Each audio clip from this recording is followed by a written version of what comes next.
amigos e amigas contadores, contadoras, técnicos e técnicas em contabilidade. Eu acabei de ouvir um áudio do oficial do Conselho Regional de Contabilidade do Estado do Rio de Janeiro, convocando pessoas para participarem de uma espécie de seleção para conselheiros do Conselho Regional de Contabilidade para a eleição que vai ocorrer agora em novembro de 2021. Bacana isso, bacana. Inclusive tem lá uma expressão que vamos escolher os melhores quadros. Eu não sei bem o que são melhores quadros para conselheiros, nem quantos serão esses quadros. Mas gostaria de dar aqui alguns pitacos, né? Aproveitando um pouco da minha experiência de 3 anos na política classista e de estudioso do Conselho Federal, dos Conselhos Regionais, por uns bons 10 anos acompanhando aí os portais de transparência. Então, um farto arquivo dos últimos 15 anos dos conselhos. E eu gostaria de dar aqui um depoimento. Veja, a gente está falando de 32 nomes. 16 nomes compõem esse 1/3 e 32 nomes compõem o 2/3. Os melhores quadros eu não sei quantos serão, mas suponho que seja 10, no máximo 11 pessoas. O que isso significa? Que de 60% a 70% do conselho continuará a mesma coisa. E é o que eu chamo, que está lá, a dinastia que se perpetua ao longo dos anos. Há profissionais do conselho, vou chamar de profissionais conselheiros, que estão lá há 20 anos, 11 eleições, 11 eleições. E eles orbitam entre o Conselho Federal, o Conselho Regional, o SESCOM, o sindicato. E parece ser muito bom ser conselheiro, né? Num sentido assim geral, dá uma certa visibilidade, dá um certo status acadêmico. Você tem a chance de ser indicado para juntas comerciais, conselheiro do SEBRAE e outros conselhos, e alguns até têm jeton. Antes da pandemia tinha viagens, muitas viagens. Você tem uma ideia? Até na posse de 2/3 ia conselheiro daqui para Acre, Belém, Nordeste, lá para o Sul, que beleza, com dinheiro do contador. E tudo legal, tudo respeitando o regimento, respeitando, pelo menos não contrariando lei nenhuma, né? Pode ser que não seja lá muito respeitoso com a classe você mandar, por exemplo, 8 pessoas para um congresso, só aqui no Rio de Janeiro, para um congresso mundial na Austrália, 23 pessoas para a Convenção de Mulheres em Porto de Galinhas, 23 pessoas.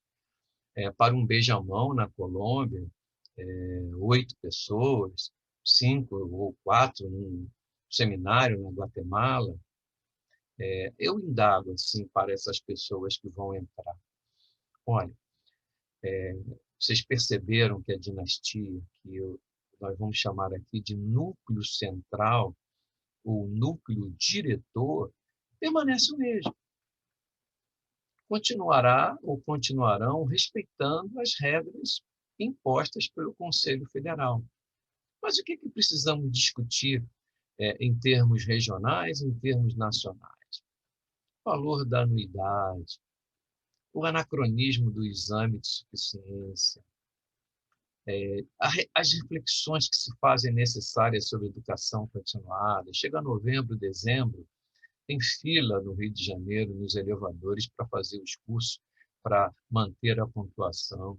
Como se o senhor mercado não fosse soberano para separar o joio do trigo. Essas questões de eleições diretas. Imagina, a região norte do Rio de Janeiro, meus caros colegas, imagina que tenha 10% de todos os registros de contadores. Há bem pouco tempo atrás tínhamos 63 mil, hoje temos quase 54 mil, mas vamos imaginar que lá na região norte, nas cidades de Campos, Itaperuna, enfim, tenha lá 10% de todos os registros de contabilidade, de profissionais de contabilidade no estado do Rio de Janeiro. Somos 48 conselheiros. Deveria ter 5 profissionais da região norte, uns 3 da região sul, uns 2 da região serrana. Essa representação não existe.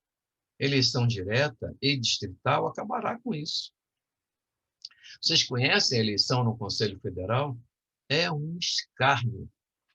Se elege delegado, que normalmente são os próprios conselheiros, se manda para Brasília para votar em quem já está indicado. Eu participei de uma em 2019 e vi que, na verdade, aquilo tudo não adianta você, porque as cartas estão marcadas, mas elas não estão marcadas por fraude, não. Estão marcadas porque o jogo é assim, porque a regra é assim. Então, você vai entrar numa chapa de situação, vai ter que respeitar tudo isso, porque, no fundo, você vai ser uma folha seca num riacho, seguindo o curso das águas. Para onde a correnteza te levar, você vai. E você não terá chance nenhuma, ou chance alguma, de ir contra a corrente. Pode até tentar, mas não adianta muita coisa. Então, o ideal seria que aparecessem profissionais realmente com vontade de mudar e marcar posição aqui no Rio de Janeiro, mesmo que regionalmente, na tentativa de convencer outros conselhos das necessidades de mudança. A nossa classe continua a mesmíssima coisa. Continuamos sendo explorados, cheio de obrigações acessórias, em que o empresário não quer saber de peça contábil, ele quer saber de cumprir a obrigação acessória. Nossa, como tem isso, não importa o regime, seja simples, seja presumido, seja lucro real, então quer dizer, a gente não busca valorização, a gente não quer valorização, porque regionalmente, a gente decide muito pouco, muito pouco. Regionalmente, a gente fica entregando medalha, fica participando de comissão que no final não serve para nada, que no final não agrega algum valor à classe contábil. É óbvio que tem uma exceção aqui, uma exceção ali, mais nada. Então, entregar medalha como um vereador que só sabe dar nome de rua. Ainda bem que isso é de graça, mas de graça entre aspas, porque quem paga para manter tudo isso é a classe contábil. De cada 100 que se arrecada, 20 vai para o Conselho Federal. Sobram 80, 70 ou quase 70 é para pagar pessoal. Um pessoal que tem uma idade média próxima dos 50 anos, um tempo médio de casa próximo dos 30, ninguém se aposenta, tem que haver um plano de demissão voluntária para essa gente, no Brasil como um todo. Tem cerca de um pouco mais que 300 milhões parados em aplicações financeiras. E isso acontece regionalmente também. Em janeiro, no CRC do Rio de Janeiro, tinha 14 milhões parados, em média 8 milhões e meio. Aí você para e pensa 100 menos 20, 80. 80 menos 56, 24. 10% disso é aplicado no mercado financeiro. Mas e o custeio? O custeio do CRC não é barato. Além do custeio, tem que a fiscalização. Você, quando vem para um conselho, no caso regional, né, você vai ser juiz do seu colega. E, olha, você é contador e paga a sua anuidade. O teu escritório, que você é o dono, também paga a sua anuidade. Isso tem que ser revisto. Eu não estou falando nada de questões de direito, bitributação, não, nada disso, mas isso precisa ser revisto. Isso precisa ser trabalhado melhor. Isso precisa ser discutido, refletido por todos nós. E parece que dizer isso você se sente meio que criminoso, porque você vai contra o status quo. Um terço, apenas um terço dos contadores do Rio de Janeiro elegem essas mesmas pessoas por essas 10, 15 eleições. E é fácil explicar isso.